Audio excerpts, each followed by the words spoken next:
సభలో టీడీపీ సభ్యులు అనుసరిస్తున్న వైఖరిపై మంత్రి అంబటి మాట్లాడారు. ఆయన ఏమన్నారో ఒకసారి చూద్దాం. వారు నిరసన చెప్తున్నారు, ఈ రెడ్ లైన్ దాటి పైకి వచ్చారు, అక్కడ కూర్చున్నారు, మాట్లాడుతున్నారు. పేపర్లు చించి మీ మీద వేయటం వల్ల అవమానం జరుగుతుందని మేము ఫీల్ అవుతున్నాం. ఈ విధంగా రెచ్చగొట్టే చర్యలు చేస్తే అది మర్యాద కాదు అని మనవి చేస్తున్నాను.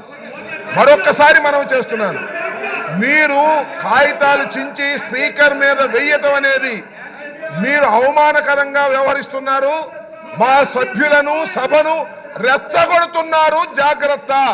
మరొకసారి చెప్తున్నా, మీరు ఎంతసేపు అయినా నిరసన చెప్పండి.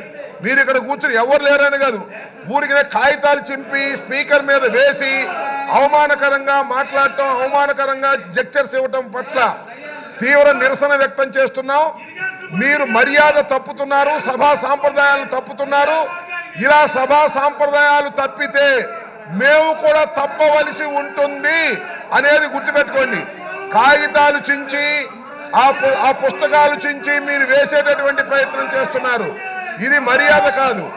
అసలు మీరు సభలో ఉండదలుచుకున్నారా, వెళ్ళదలుచుకున్నారా? వెళ్ళదలుచుకుంటే చెప్పండి, మీ అంతటా మీరు వెళ్ళండి.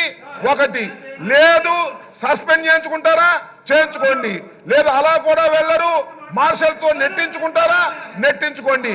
Options are yours.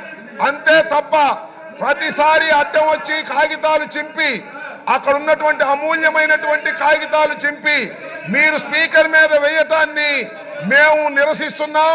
అది తప్పుపడుతున్నాం, అది సాంప్రదాయం కాదని చెప్తున్నాం. అలా చేయటం వల్ల మేము రెచ్చిపోవాల్సిన పరిస్థితి ఏర్పడుతుందని కూడా సున్నితంగా హెచ్చరిస్తున్నాం, జాగ్రత్త అని కూడా చెప్తున్నాం.